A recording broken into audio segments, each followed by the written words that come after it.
Hello students, welcome to my new video. और आज मैं लेके आया हूँ 3 मार्क्स क्वेश्चंस। अगर आपने 1 मार्क्स और 2 मार्क्स क्वेश्चंस की सीरीज़ नहीं देखी है तो जा कर के मेरे चैनल मैथ्स कॉम्पिटेंस यूके में देख सकते हैं। तो चलिए स्टार्ट करते हैं 3 मार्क्स क्वेश्चंस। क्वेश्चन नंबर 1 है, 10 सेंटीमीटर त्रिज्या वाले वृत्त की कोई जीवा केंद्र पर समकोण अंतरित करती है। यानी जीवा जो है केंद्र पर समकोण बना रही है। ये हम केंद्र ले लेते हैं और ये है जीवा, एक दे रखी है, कोई नेम ले लेंगे इसका भी, ए बी। ये केंद्र पर जो है जीवा समकोण अंतरित करती है। तो जीवा का नेम ले लेते हैं हम यहाँ पे ए बी।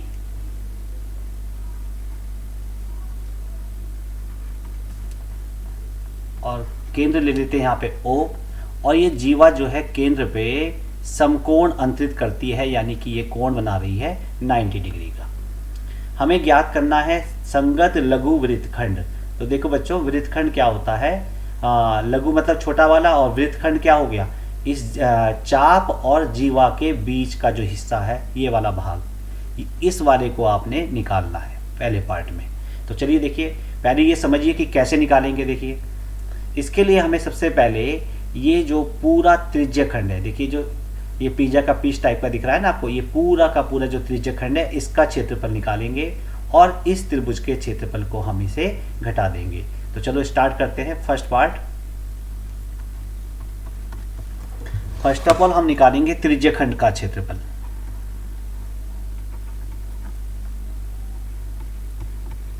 त्रिज्यखंड का क्षेत्रफल, त्रिज्यखंड के क्षेत्रफल का सूत्र आपको याद होगा, पाई आर स्क्वायर थीटा अपॉन 360। अगर याद नहीं है तो इसे याद कर लेंगे। पाई की वैल्यू देखिए क्वेश्चन में गिवन है यहाँ पे 3.14। तो अगर गिवन नहीं है तो आप कितनी रखेंगे? 22/7, लेकिन यहाँ पे गिवन है तो 3.14 रखेंगे। और त्रिज्या दे रखी है 10 सेंटीमीटर, तो इसकी त्रिज्या यहाँ पे भी लिख देते हैं 10 सेंटीमीटर, और यहाँ पे इसकी वैल्यू प्लेस कर देते हैं त्रिज्या। त्रिज्या का वर्ग है तो 10 × 10 कर देंगे। और एंगल देखिए कितने का दे रखा है? 90 डिग्री का। और डिवाइडेड बाय कितना हो जाएगा? 360। देखिए 0 से 0 कैंसिल कर लीजिए, 9 से कट जाएंगे, 9 × 9 और 9 चौके 36। ये 2 से काट लीजिए, 2 दूनी 4 और 2 पंजे 10। 3.14 और नीचे कितना, अभी 2 भी है यहाँ बचा हुआ, तो 2 पंजे 10 कट जाएगा। तो 3.14 की गुणा कर देंगे किससे? 5 पंजे 25 से। तो मैं डायरेक्ट कर रहा हूँ, आप अलग से कर लेंगे। 25 चौके 100, हासिल लगा 10, 25 कम 25 और 10 35, हासिल लगा 3, और 25 × 75 और 3 78। और 2 अंक दशमलव के हैं तो 2 अंक दशमलव के लग जाएंगे। यानी त्रिज्यखंड का क्षेत्रफल आ गया 78.50, और सेंटीमीटर में है तो सेंटीमीटर स्क्वायर। ये निकल गया स्टूडेंट्स इस पूरे त्रिज्यखंड का क्षेत्रफल। अब हमें निकालना है लघु वृत्तखंड का, इस वाले पार्ट का। तो हमें पहले निकालना पड़ेगा किसका? जो ये वाला पार्ट है, क्या? ट्राइंगल। तो त्रिभुज AOB का क्षेत्रफल और निकाल लीजिए। त्रिभुज AOB का क्षेत्रफल, देखिए ये समकोण त्रिभुज है, ये त्रिज्या 10 है, तो ये वाली साइड भी देखिए 10 हो जाएगी। त्रिभुज की त्रिज्याएं बराबर होती हैं। और समकोण त्रिभुज है, तो ये समकोण त्रिभुज के सामने की भुजा कर्ण, तो ये भुजा क्या कहलाएगी बच्चों? लंब, और एक आधार हो जाएगी और एक लंब हो जाएगी। तो इस वाले अगर समकोण त्रिभुज दे रखा है तो ट्राइंगल का एरिया आप डायरेक्ट निकाल सकते हैं 1/2 आधार गुणा ऊंचाई से। आधार देखिए कितना दे रखा है यहाँ पे, आधार क्या बनेगा? जो एक त्रिज्या है कितनी? 10, और ये बनेगा, देखो ये बना, किसी को भी आधार ले सकते हैं। 10 ये हो गया, ये ऊंचाई। एक साइड को आधार ले लीजिए और एक साइड को ऊंचाई ले लीजिए। कैंसिल करेंगे, 2 का भाग दीजिए 10 में 5 बार, और 10 पंजे 50 सेंटीमीटर स्क्वायर आ गया। किसका क्षेत्रफल? इस त्रिभुज का क्षेत्रफल। हमें निकालना है लघु वृत्तखंड का क्षेत्रफल। तो मैंने आपको पहले बता दिया लघु वृत्तखंड का क्षेत्रफल कैसे निकलेगा। लघु वृत्तखंड का क्षेत्रफल कैसे निकालेंगे? त्रिज्यखंड के क्षेत्रफल में से मैं डायरेक्ट कर रहा हूं, आप लिख देना एग्जाम में कि त्रिज्यखंड का क्षेत्रफल माइनस त्रिभुज का क्षेत्रफल। देखिए 78 में ये पूरा अंक है, पूर्ण संख्या है। 78 में से 50 घटा देंगे, यहाँ पे कितना बचेगा? 28.50 सेंटीमीटर स्क्वायर। तो ये हमारा फर्स्ट पार्ट हो गया, लघु वृत्तखंड का क्षेत्रफल आ गया 28.50 50 सेंटीमीटर स्क्वायर। सेकेंड पार्ट है संगत दीर्घ त्रिज्यखंड का क्षेत्रफल। देखिए त्रिज्यखंड कहाँ पे, देखिए बच्चों ये पूरा त्रिज्यखंड है, यहाँ पे ये वाला पार्ट ये है लघु त्रिज्यखंड। ये हमने इसका क्षेत्रफल निकाल दिया, जिसे हमने त्रिज्यखंड लिखा ये लघु त्रिज्यखंड है, इसका क्षेत्रफल हमने निकाल दिया। अब हमें इसके बाद जो बचा हुआ पार्ट है, देखिए इससे ऊपर ये एक त्रिज्यखंड ये भी है, ये बचा हुआ पूरा का पूरा ये वाला पार्ट त्रिज्याओं के और चाप के बीच का हिस्सा होता है त्रिज्यखंड। इस दीर्घ वाले का निकालना है, तो कैसे निकलेगा, देखो हमें लघु का पता है, तो पूरे इस वृत्त का क्षेत्रफल निकाल लीजिए और उसमें से इस क्या नाम लघु वृत्तखंड के क्षेत्रफल को घटा देंगे। तो सेकंड पार्ट पहले सबसे पहले हमें चाहिए यहाँ पे क्या, किसका क्षेत्रफल निकालना पड़ेगा, पूरे वृत्त का। तो वृत्त का क्षेत्रफल का फॉर्मूला आपको याद होगा, वृत्त का क्षेत्रफल क्या होता है पाई आर स्क्वायर। पाई की वैल्यू रख दीजिए कितनी 3.14 और त्रिज्या कितनी है बच्चों वृत्त की 10 × 10। तो यहाँ पे देखिए 3.14 × 10 × 10 कितना हो गया 100। और आपने सीखा होगा कि 100 से मल्टीप्लाई करने पे डेसिमल 2 प्लेस राइट हो जाएगा। तो यहाँ पे वृत्त का क्षेत्रफल आ जाएगा 314 सेंटीमीटर स्क्वायर। अब हमें निकालना क्या है, संगत दीर्घ त्रिज्यखंड का क्षेत्रफल। संगत दीर्घ त्रिज्यखंड का क्षेत्रफल कैसे निकालेंगे, पूरे वृत्त का क्षेत्रफल एग्जाम में लिखेंगे आप यहाँ पे, पूरे वृत्त का नहीं, वृत्त का क्षेत्रफल माइनस और ये आया किसका त्रिज्यखंड का क्षेत्रफल 78.50 और दोनों को माइनस कर दीजिए 314 में से। यहाँ पे देखिए डेसिमल है 2 प्लेस, तो इसके आगे भी 2 प्लेस डेसिमल लगा देंगे और 78.50 तुमने माइनस करना है।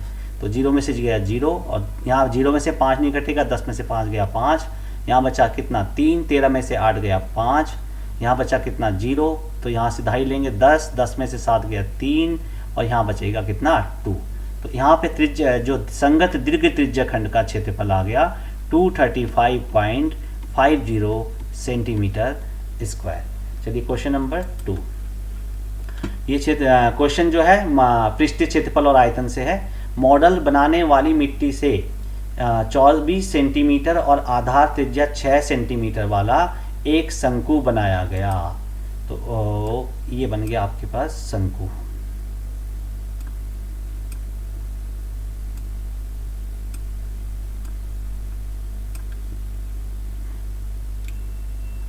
देखिए शंकु का क्या दे रखा है 14 सेंटीमीटर ऊंचाई, तो ऊंचाई शंकु की ये आ गई 24 सेंटीमीटर और आधार त्रिज्या दे रखी है कितनी 6 सेंटीमीटर।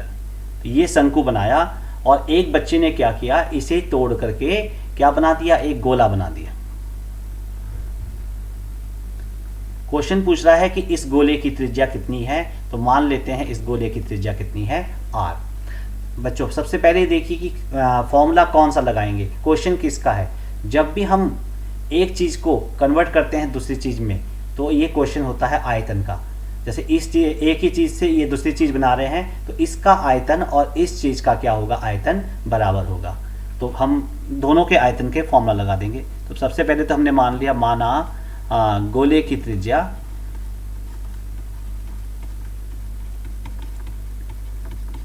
कैपिटल आर मान ली। स्मॉल आर क्यों नहीं मानी, क्योंकि एक त्रिज्या यहाँ पे भी है शंकु की, इसकी हम स्मॉल आर ले लेते हैं और इसकी कैपिटल आर, क्योंकि दोनों की त्रिज्याएं अलग होंगी। तो मैंने क्या बताया, जब भी एक चीज़ को दूसरी चीज़ में कन्वर्ट करेंगे उनके आयतन बराबर होंगे। हमें गोले की त्रिज्या निकालनी है तो मैं पहले गोले का आयतन ही लिख देता हूँ, जिससे क्या होगा आर जो हमें निकालना है वो लेफ्ट हैंड साइड पे रहेगा। तो गोले का आयतन आप अलग से पहले दोनों को निकाल भी सकते हैं, मैं डायरेक्ट कर रहा हूँ, बराबर शंकु का आयतन, शंकुआकार जो भी बनाया हुआ है, शंकुआकार जो मॉडल था, शंकु का आयतन। गोले के आयतन का सूत्र 4/3 पाई और उसकी त्रिज्या ले रखी है हमने कैपिटल आर क्यूब। और शंकु का आयतन क्या होता है, बेलन के आयतन का 1/3 होता है। तो बेलन का आयतन होता है कितना 1/3 पाई आर स्क्वायर एच। पाई से पाई यहीं से भी कैंसिल कर सकते हैं और 3 से 3 यहीं कैंसिल करना तो यहीं कर लो, नहीं तो इसे मल्टीप्लाई में ले आकर के कैंसिल कर लेना। 4r क्यूब इक्वल टू बच गया कितना r square h. 4r cube equal to त्रिज्या दे रखी है कितनी, ये किसकी त्रिज्या है, देखिए ये देखिए किस फॉर्मूले से आया है, शंकु के आयतन से। तो शंकु की त्रिज्या कितनी है बच्चों, 6। तो यहाँ पे रख देंगे, त्रिज्या का वर्ग है तो 6 × 6 लिख देंगे। और ऊंचाई कितनी है शंकु की, 24। हमें निकालना क्या है, गोले की त्रिज्या। तो 4 को जो है पक्षांतर कर देंगे, 4 पक्षांतर में कहाँ जाएगा, अपॉन में, और 4 से कैंसिल करेंगे किसे, 24 को 6 टाइम। अब देखिए बच्चों यहाँ पे क्यूब है, तो जब भी इस तरह से दिखाई दे तो दोनों पक्षों का आप घनमूल लेंगे। तो घनमूल में देखो 3 के जोड़े चाहिए, और यहाँ पे तुम्हें दिख रहा होगा राइट हैंड साइड में 6 6 6 के जोड़ा बना हुआ है 3 कर का। तो घनमूल लेने पे क्या हो जाएगा, इधर आ जाएगा r, और क्योंकि क्यूब हट जाएगा इसका, और इधर कितना जाएगा 6 सेंटीमीटर। तो गोले की त्रिज्या आ जाएगी 6 सेंटीमीटर। तो जब भी कभी आपको क्वेश्चन दिखाई दे कि एक चीज़ से कोई दूसरी चीज़ बन रही है तो ध्यान रखना उनके आयतन के फॉर्मूले यूज होंगे। Question number 3, sec a bracket 1 minus sign a bracket sec a plus tan a को इक्वल टू करना है 1। तो देखिए ये ट्रिग्नोमेट्री का क्वेश्चन है और ये प्रूविंग वाला क्वेश्चन है, जो एक्सरसाइज लास्ट वाली प्रूविंग वाली है। तो इस क्वेश्चन को करने में ध्यान रखेंगे, सबसे पहले हम लेफ्ट हैंड साइड से स्टार्ट कर लेते हैं। लेफ्ट हैंड साइड में है कितना, sec a bracket 1 minus sign A, एक साइड को सॉल्व करके दूसरी साइड लाएंगे, 1 लाना है हमें प्रूव करके, sec a plus tan a। देखिए अगर क्वेश्चन इस तरह से दिख रहा है तो सबसे पहले क्या करेंगे, क्वेश्चन को बेसिक यूनिट में कन्वर्ट कर देंगे। बेसिक यूनिट का मतलब हो गया साइन और कॉस में कन्वर्ट करने की कोशिश करेंगे। और कैसे कन्वर्ट करेंगे, देखिए एक तो यहाँ पे 2 संबंध प्रयोग होंगे, एक तो व्युत्क्रम संबंध प्रयोग होता है और एक कोएफिशिएंट संबंध प्रयोग होता है। कोएफिशिएंट रिलेशनशिप प्रयोग होती है। देखिए कोएफिशिएंट रिलेशनशिप, देखिए सेक का व्युत्क्रम होता है कॉस, सेक और कॉस में व्युत्क्रम संबंध होता है। तो सेक को लिख देंगे 1 अपॉन कॉस, क्योंकि हमें साइन और कॉस में ही कन्वर्ट करना है। 1 माइनस साइन ए को चेंज नहीं करेंगे, क्योंकि हमारा एम ही क्या है कि क्वेश्चन को साइन और कॉस में कन्वर्ट करना है। ब्रैकेट सेक ए, तो सेक ए का व्युत्क्रम कौन होता है, सेक ए और कॉस ए में व्युत्क्रम संबंध होता है। तो सेक ए को लिख देंगे 1 अपॉन कॉस ए, प्लस यहाँ पे हम क्वेश्चन रिलेशनशिप लगाएंगे tan a चेंज होगा। देखो बच्चों क्वेश्चन रिलेशनशिप से क्या होता है, ये आप रिलेशनशिप सब याद कर लीजिए फॉर्मूले, तभी आप इन क्वेश्चंस को कर पाएंगे। Sign A upon cos A, अगर आप फॉर्मूले लर्न नहीं है फिर आप फंस जाएंगे इस क्वेश्चन में, ठीक है बच्चों। तो ये देखिए पूरा क्वेश्चन साइन और कॉस में कन्वर्ट हो गया, ये व्युत्क्रम संबंध, ये व्युत्क्रम संबंध से, और ये क्वेश्चन संबंध से। अब करेंगे क्या, देखिए सबसे पहले ब्रैकेट सॉल्व करेंगे। यहाँ तो कुछ है नहीं, लेकिन इसमें देखिए फ्रैक्शन दिखाई दे रहे हैं, और जब भी फ्रैक्शन दिखाई दें तो एकदम से आपने एलसीएम ले लेना है। 1 माइनस साइन ए, यहाँ पे एलसीएम देखिए दोनों का हर बराबर है, तो कॉस ए ही एलसीएम हो जाएगा। और जब दोनों के भिन्नों के हर बराबर होते हैं तो अंश जुड़ जाते हैं, यहाँ पे आ जाएगा 1 प्लस साइन ए। अब चेक करिए बच्चों कैसे सॉल्व करेंगे। न्यूमरेटर में ये है अंश में 1 माइनस साइन ए 1 प्लस साइन ए, और हर में है कॉस ए और कॉस ए, इनके बीच में कोई चिन्ह नहीं है तो गुणा के चिन्ह है, ये भी गुणा में है और ये भी गुणा में। तो तुमने सीखा होगा भिन्नों को कैसे गुणा करते हैं, अंश की गुणा अंश से, यानी 1 माइनस साइन ए की गुणा 1 प्लस साइन ए से करेंगे, और कॉस ए की गुणा किससे करेंगे, कॉस ए से। तो देखिए हाँ यहाँ पे मुझे एक फॉर्मूला भी दिखाई दे रहा है, एक फॉर्मूला आपने स्टडी किया होगा। देखो इस तरह से जब क्वेश्चन होता है a minus b and a plus b, तो ऐसी जब भी टर्म्स होती हैं उनकी गुणा हो जाती है सर्वसम्मिका से। तो देखो 1 पहला पद भी सेम है 1 1, और दूसरा पद भी सेम है, एक जगह साइन माइनस का है एक जगह साइन प्लस का है। तो a माइनस बी और a प्लस बी की तरह दिख रहा है, देखिए अंश दिख रहा है ना आपको भी। तो इनका हम कैसे सॉल्व करते हैं, जब ऐसे अंश होते हैं तो a स्क्वायर, यानी जो पहला वाला पद है उसका भी वर्ग कर देंगे, माइनस जो दूसरा वाला पद दिख रहा है इसका भी वर्ग कर दीजिए। तो मैं डायरेक्ट कर देता हूँ यहाँ पे, 1 का स्क्वायर कितना होता है 1, और साइन ए का स्क्वायर हो गया बच्चों साइन स्क्वायर ए, और हर में देखिए कॉस ए और यहाँ पे कॉस ए, तो कॉस ए तो डायरेक्ट गुना हो जाएंगे, ये क्या आ जाएगा कॉस स्क्वायर ए। अब आगे कैसे, हमें आंसर चाहिए 1, देखिए जब स्क्वायर दिखाई दे रहे हैं, यहाँ पे कॉस स्क्वायर है, यहाँ पे 1 माइनस साइन स्क्वायर है, अगर आपको इस तरह से स्क्वायर दिख रहा है तो यहाँ कहीं ना कहीं सर्व समीकाएँ हैं हमारे पास ट्रिग्नोमेट्री की, और पहली तीन सर्व समीकाएँ हैं ट्रिग्नोमेट्री में। तो ये पहली वाली सर्व समीका है, बुक में देख लीजिए, sine square a plus cos square a equal to 1। हमारे पास है 1 minus sine square a. It means अगर हम साइन स्क्वायर ए को इस साइड ले आ लें तो यहाँ कौन बचेगा, कॉस स्क्वायर ए, और यहाँ आ जाएगा कितना, 1 माइनस साइन स्क्वायर ए। तो 1 माइनस साइन स्क्वायर ए को सर्व समीका 1 से हम लिख सकते हैं क्या, कॉस स्क्वायर ए, और हर में भी कौन है, कॉस स्क्वायर ए। देखिए कैंसिल हो जाएगा, कॉस स्क्वायर ए का भाग कॉस स्क्वायर में 1 आ गया, और यही हमें चाहिए था, क्या आ गया, राइट हैंड साइड। तो इस तरह से अगर क्वेश्चन बेसिक यूनिट में नहीं है तो उसे साइन कॉस में आप कन्वर्ट कर देंगे। तो व्युत्क्रम संबंध याद कर लीजिए, साइन का अगर कॉस एक है तो उसे लिख देंगे 1 अपॉन साइन, सेक है तो लिख देंगे 1 अपॉन कॉस, और क्वेश्चन है टेन है तो हमने लिखा साइन अपॉन कॉस। अगर कॉट होता तो कॉट को लिख देते क्या, कॉस ए अपॉन साइन ए। तो पूरा क्वेश्चन आपका साइन कॉस में कन्वर्ट हो जाएगा। अगर ऑलरेडी क्वेश्चन साइन कॉस में है और फ्रैक्शन दिखाई दे रहे हैं इस तरह से, तो सीधा एलसीएम लेके स्टार्ट कर देंगे। चलिए नेक्स्ट क्वेश्चन चलते हैं। एपी में 50 पद हैं जिसका तीसरा पद 12 है और अंतिम पद 106 है, 29वां पद ज्ञात करें।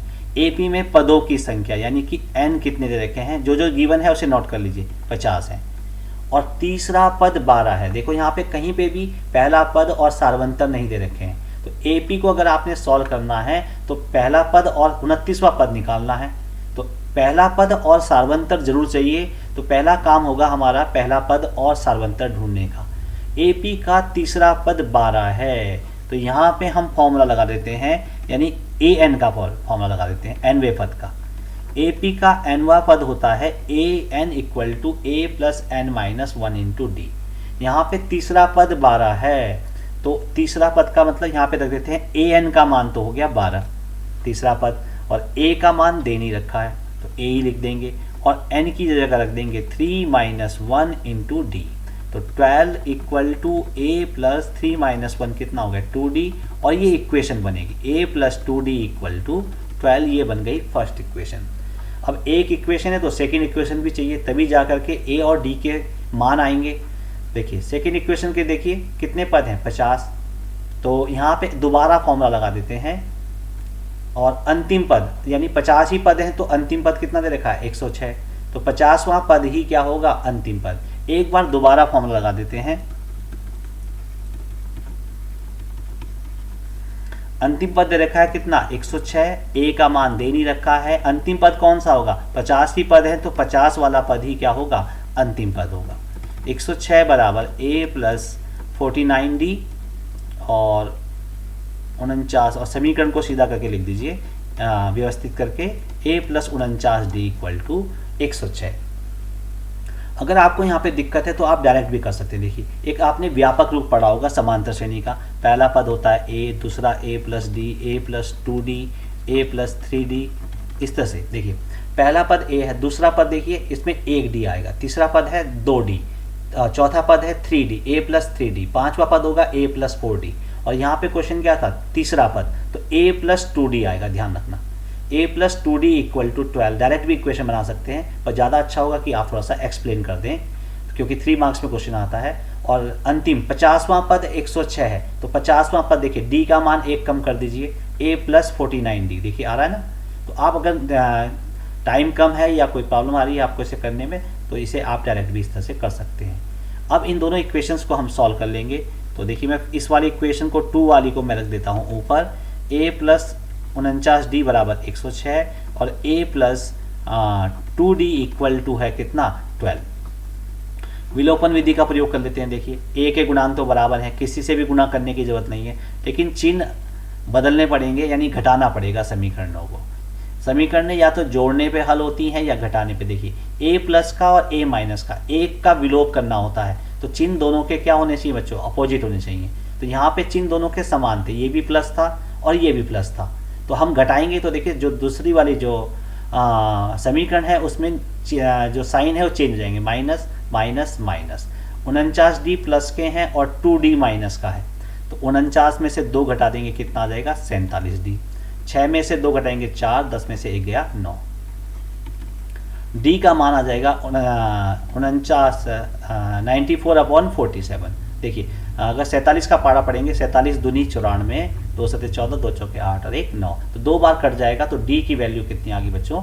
2 आ गई। और हमें फाइंड क्या करना है? अभी ए की वैल्यू भी चाहिए। देखिए ए की वैल्यू नहीं है, तो डी की वैल्यू या तो समीकरण 1 में रखिए या समीकरण 2 में रखिए। तो मुझे आसान दिख रही है समीकरण 1, तो यहाँ पे लिख देंगे डी का मान समीकरण 1 में रखने पर, तो डी का मान रख देंगे a प्लस 2 इंटू 2, डी की जगह रख दिया हमने 2 equal to 12, a plus 2 into 2 कितना हो गया बच्चों? 4 इक्वल टू 12, और a की वैल्यू निकालेंगे 12, 4 का पक्षांतर कर देंगे 12 माइनस 4, यानी कि कितना आ गया? 8। तो यहाँ पे देखिए a का मान आ गया, d का मान आ गया 29वां पद। तो 29वां पद यानी जब भी 29वां जो भी इस तरह से आएगा, यानी कि nवें पद का फॉर्मूला लगाना है, a plus n minus 1 into D, और a 29वां पद निकालना है तो n की जगह 29 रखेंगे। a का मान हमने ज्ञात कर लिया, तो कितना आया? 8, और n का मान 29वां पद निकालना है -1, और d का मान निकाला कितना? 2।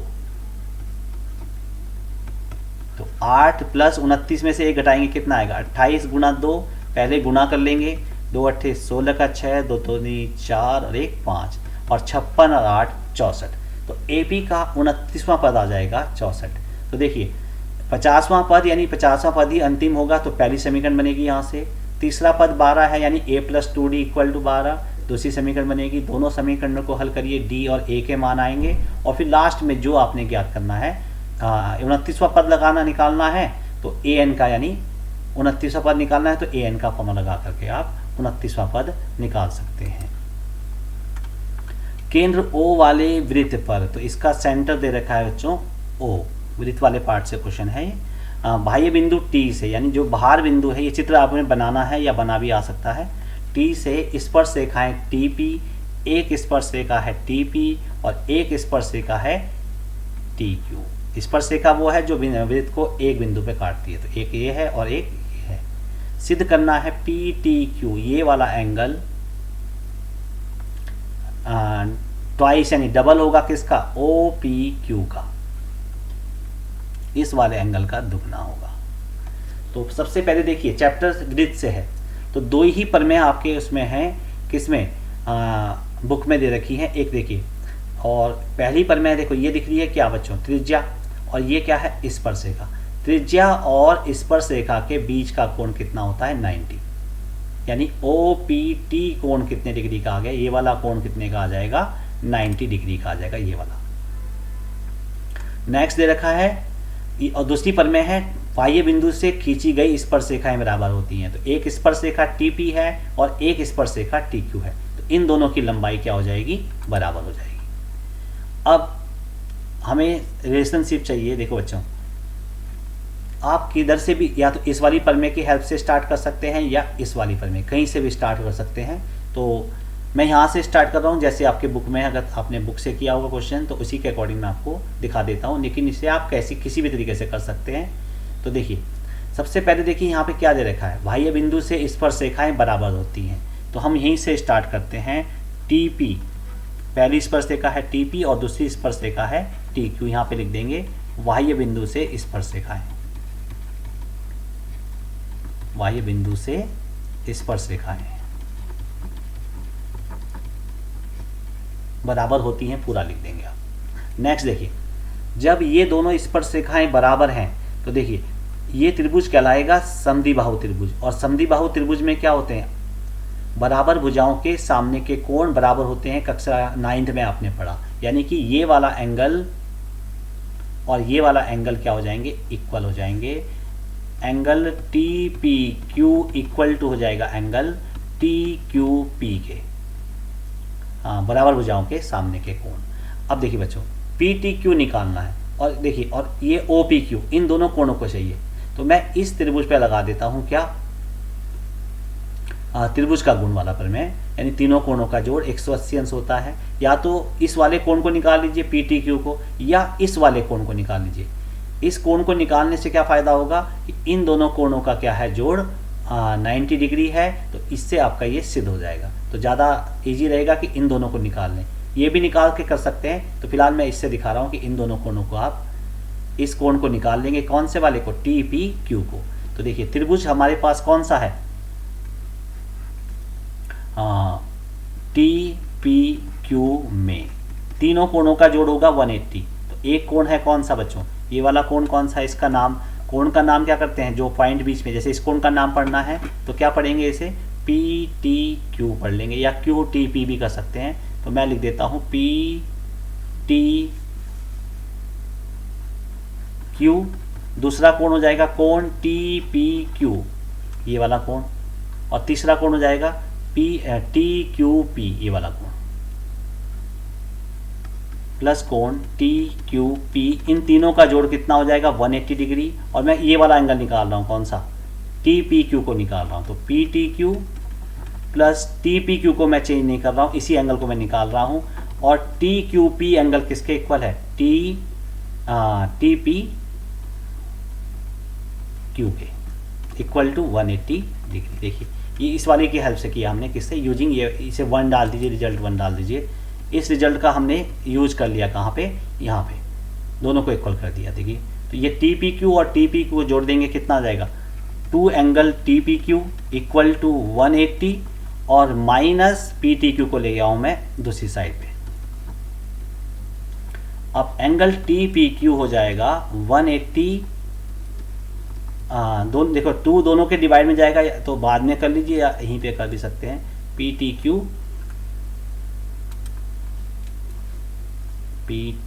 क्यू और डिवाइडेड बाई 2, यानी ये दोनों, ये भी 2 से डिवाइड हो जाएगा, कितना जाएगा 90, माइनस ये डिवाइड नहीं होगा तो 1/2 एंगल पी टी क्यू। इसे रिजल्ट नंबर 2 डाल दिए। ये एंगल हमने फाइंड कर लिया त्रिभुज के गुण के प्रयोग से, कि त्रिभुज के तीनों कोणों का योग 180 डिग्री होता है। अब देखिए दूसरी पल में हम यूज कर रहे हैं, ये ओपी रेखा और टीपी रेखा क्या होंगी बच्चों, लंब होंगी। क्यों, ओपी लंब होगी किस पे, त्रिज्या स्पर्श रेखा पर लंब होती है। ये प्रमेय है हमारे पास। तो एंगल कौन कौन से कोणों का जोड़, एक एंगल ले लेता हूं मैं ओ पी क्यू, और दूसरा एंगल ले लेता हूं कौन सा, टी पी क्यू। इन दोनों का जोड़ कितना हो जाएगा बच्चों, 90 डिग्री। और देखिए समीकरण 2 से देखिए, टी पी क्यू की वैल्यू को यहाँ रख देंगे, एंगल ओ पी क्यू निकाल लेते हैं, ओ पी क्यू प्लस या इक्वल टू कर देते हैं 90 माइनस टी पी क्यू। इसे मैं उस साइड ले गया हूँ राइट हैंड साइड पे, तो 90 माइनस टी पी क्यू की वैल्यू रख देंगे 90, और देखिए यहाँ पे ब्रैकेट लगाना पड़ेगा, 2 टर्म आएंगी यहाँ से। देखिए ये 2 टर्म माइनस करनी है तो ब्रैकेट लगाना पड़ेगा, 90 minus 1/2 angle P T Q. 90 minus bracket open कर रहा हूँ, minus into plus minus, minus into minus plus half of angle P T Q. देखिए 90 और ना माइनस 90 कैंसिल हो जाएंगे, ये आ जाएगा half of angle P T Q. और देखिए ये 2 चल जाएगा, हमें सिद्ध करना था पी टी क्यू, तो पी टी क्यू को इधर रहने दो, और ये 2 चल जाएगा ओ पी क्यू के साथ। तो angle P T Q equal to आ जाएगा twice of angle O P Q. यही हमें सिद्ध करना था। तो अगर नहीं समझ में आया तो मैं देखो आपको दोबारा बताता हूँ। हमने स्टार्ट किया यहाँ से, इस ट्रायंगल में ये दोनों भुजाएं बराबर हैं, तो इनके सामने के एंगल बराबर होंगे, और हमने यहाँ से एंगल टी पी क्यू की वैल्यू निकाल दी 90 minus half of angle P T Q. ये ओ पी क्यू कोण और टी पी क्यू कोण का जोड़ कितना होगा, 90 डिग्री, क्योंकि ये दोनों, ये वाला कोण कितने का है, 90 का है। इस वैल्यू को मैंने यहाँ रख दिया और माइनस करके आ गया half of P T Q. 2 को मैं ले गया हूँ कहाँ, वजुगुणा से, 2 angle O P Q equal to आ गया पी टी क्यू। आसान सवाल है, एक बार दोबारा देखिए अगर नहीं समझ में आया। नेक्स्ट क्वेश्चन देखिए, 5 सेंटीमीटर त्रिज्या के वृत्त पर ऐसी 2 स्पर्श रेखाएं ज्ञात कीजिए जो 60 अंश के कोण पर झुकी हो। तो बच्चों ये आपको स्वयं ही बनानी है, मैं थोड़ा समझा देता हूँ आपको। देखिए 5 सेंटीमीटर त्रिज्या का वृत्त दे रखा है, सबसे पहले खींच लीजिए एक 5 सेंटीमीटर त्रिज्या का वृत्त। 5 सेंटीमीटर त्रिज्या का वृत्त लेकर के, यहाँ पे मैंने रचना के चरण भी लिखे हैं, अगर आपको कहीं कन्फ्यूजन हो तो इससे आप देख सकते हैं। ये हमने खींच लिया 5 सेंटीमीटर त्रिज्या का एक वृत्त। अब स्पर्श रेखाएं कैसी चाहिए, देखो मैं रफ डायग्राम बना देता हूँ आपको। स्पर्श रेखाएं ऐसी चाहिए जो दोनों की दोनों एक दूसरे से 60 अंश के कोण पर झुकी हो। लेकिन बच्चों यहाँ पे देखिए भार का बिंदु नहीं दे रखा है, तो हम एंगल कैसे बनाएंगे? ये पॉइंट ही नहीं दे रखा है तो हम बाहर एंगल बना ही नहीं सकते हैं। तो क्या करेंगे हम यहाँ पे सेंटर वाला एंगल निकाल लेंगे, ये केंद्र वाला कोण। कैसे? देखिए ये त्रिज्या, ये स्पर्शरेखा, ये कोण कितना 90, ये त्रिज्या, ये स्पर्शरेखा, ये कोण कितना 90। तो देखिए ये बन गया एक चतुर्भुज। चतुर्भुज के चारों कोणों का जोड़ कितना होता है? 60 प्लस 90 प्लस 60 प्लस 90 और प्लस x ले लेते हैं चौथे कोण को। इन चारों कोणों का जोड़ होता है 360, 9 6 15 9 24, 240 प्लस x इक्वल टू 360 और x वाला एंगल आ जाएगा 360 माइनस 240 डेट इज 120। हमने निकाल दिया कि ये वाला जो केंद्र पे कोण है कितने का बनेगा? 120 का। देखो ये तो 90 90 180 हो गया, तो 60 और 120 डायरेक्ट भी याद कर सकते हैं आप। 60 और 120 कितना हो जाएगा? 180। 180 प्लस 180 360। तो यानी केंद्र पे कितने अंश का कोण बनाना है? 360 का। यहाँ पे प्रकार रखेंगे, इस बिंदु का मैंने केंद्र को ले रखा है कितना? O। O पे प्रकार रख करके आपने किसी भी त्रिज्या का एक चाप खींच देना है। कहाँ पे रखा बच्चों प्रकार? यहाँ पे, और यहाँ पे पेंसिल, और ये किसी भी त्रिज्या का एक चाप खींच दिया। हमें बनाना है एंगल कितने का? 120 का। तो 120 का एंगल कैसे रखें? यहाँ पे प्रकार रखेंगे और उसी त्रिज्या का पहला चाप काटेंगे और उसी त्रिज्या का दूसरा चाप काटेंगे और इन दोनों को मिलाती हुई लाइन खींचेंगे, इस पॉइंट को और ये इस पॉइंट को, और ये आ गया आपके पास 120 डिग्री का एंगल। तो केंद्र पे बनाना था 120 डिग्री का एंगल, तो ये बन गया 120 डिग्री का एंगल बन गया। ठीक है, अब ये मान लीजिए किसी पॉइंट ए पे मिल रहा है वृत्त को। अब आपने अभी मैंने बताया था कि त्रिज्या और स्पर्शरेखाएं क्या होती हैं? लंब होती हैं। यहाँ से हमने स्पर्शरेखाएं खींचनी है और ये स्पर्शरेखाएं जैसे इस तरह से आएंगी तो ये त्रिज्या है, तो दोनों क्या होंगी? लंब। लंब का मतलब यहाँ पे भी आपको ये पॉइंट ले लेते हैं क्या? बी। तो यहाँ पे देखिए लंब का मतलब इस जगह पे भी और इस जगह पे भी 90 का एंगल बनाना है। तो बी पे हमने किसी भी त्रिज्या का एक वृत्त खींचा, चाप खींचा। यहाँ से देखिए वही जैसे 60 का बनाया था आपने, 60 और दूसरा चाप काटेंगे 120 और एक चाप काट दीजिए 60 से और एक चाप काट दीजिए 120 से और इन्हें मिलाती हुई रेखा खींच देंगे। ये आ गई लंब रेखा, थोड़ा लंबी खींच देंगे। देखिए नेक्स्ट, उसके बाद यहाँ पे कहाँ पे? यहाँ पे भी देखिए त्रिज्या है, यहाँ पे भी एक स्पर्श रेखा खींचनी है, तो यहाँ पे प्रकार रखेंगे। देखो बच्चों यहाँ से एक किसी भी त्रिज्या का एक चाप काट देंगे। अब प्रकार रखेंगे यहाँ पे, इसे बना लीजिए आप साथ साथ थोड़ा सा पॉज करके, और जब आप बनाएंगे इसे वीडियो देख रहे होंगे तो साथ साथ पॉज करके इसे बना लेंगे। 60 से कटेगा एक चाप और एक कटेगा चाप 120 से, और जहाँ पे दोनों चाप कटेंगे इसे बिंदु ए से मिलाती हुई एक लाइन खींच देंगे और ये मान लीजिए किसी बिंदु पे मिल रही हैं। इस बिंदु का नाम ले लेते हैं हम P।